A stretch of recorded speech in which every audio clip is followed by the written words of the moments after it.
সর্ষের তেলের মূল্য 10% কমে যাওয়ার ফলে এক ব্যক্তি তার খরচ 10% বাড়িয়ে দিলেন। এতে তার খরচের শতকরা কী পরিবর্তন হলো? তাহলে একটা সুন্দর অঙ্ক। এখানে সর্ষের তেলের মূল্য 10% কমে গেছে। তো এক ব্যক্তি সর্ষের তেল কেনার জন্য যে খরচ সেটা 10% বাড়িয়ে দিলেন। তাহলে এখানে আমরা মনে করি আগে 100 কেজি সর্ষের তেলের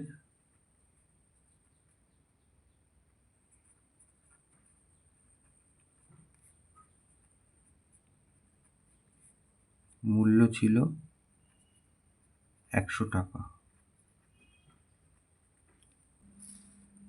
তাহলে আগে 100 কেজি সর্ষের তেলের মূল্য ছিল 100 টাকা। তাহলে 10% কমে গেছে দাম। 10% কমে গেলে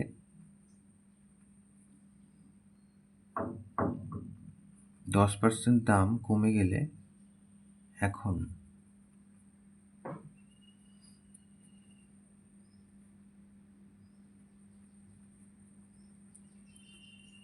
একশো কেজি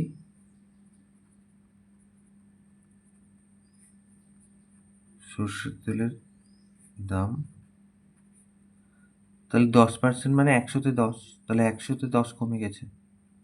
তাহলে আগে 100 টাকা ছিল, এখন 10 টাকা কমে গিয়ে 90 টাকা দাম হয়েছে।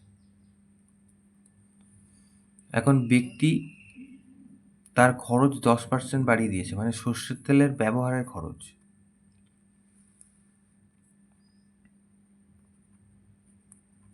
তাহলে ব্যক্তিটি মনে করি ব্যক্তিটি আগে 100 কেজি সর্ষের তেল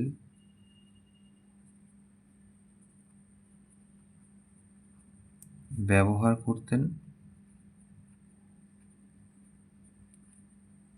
এখন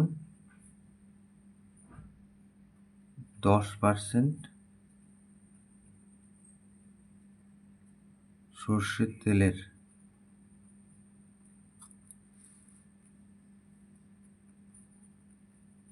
ব্যবহার বাড়িয়ে দিলে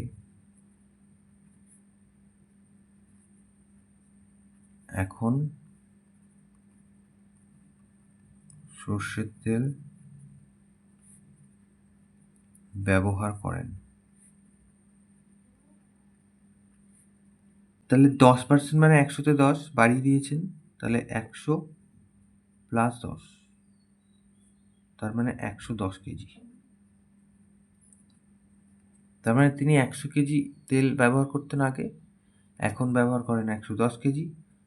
আর আগে 100 কেজি তেলের দাম ছিল 100 টাকা, এখন দাম হয়েছে 90 টাকা। তাহলে আমরা লিখি, তাহলে এখন 100 কেজি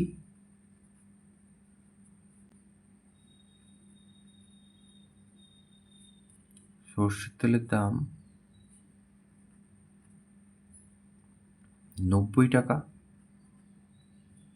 তাহলে 1 কেজি সর্ষের তেলের দাম 90/100 টাকা। আর এখন ব্যক্তি 110 কেজি সর্ষের তেল ব্যবহার করছেন, তাহলে তার দাম কত?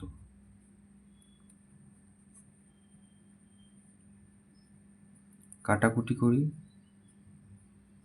তাহলে 9-11 99 টাকা। তাহলে আগে তিনি 100 কেজির জন্য 100 টাকা খরচ করতেন, তো দাম বাড়িয়ে দিয়ে তিনি এখন খরচ করছেন 99 টাকা। তাহলে 100 টাকার জায়গায় 99 টাকা হয়েছে। তাহলে তার দাম, মানে সর্ষের তেলের জন্য যে খরচ আর কি, সর্ষের তেলের খরচ কমেছে কত? আগে 100 টাকা খরচ হতো, এখন 99 টাকা খরচ হয়। ব্যবহার বাড়িয়ে দেওয়ার পরও 99 টাকা খরচ হয়। তাহলে সব মিলিয়ে 1 টাকা তার খরচ কমে গেছে।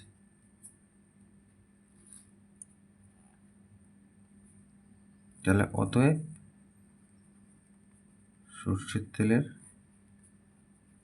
খরচ 1 টাকা কমে গেছে 100 টাকায়, তাহলে 1% কমবে।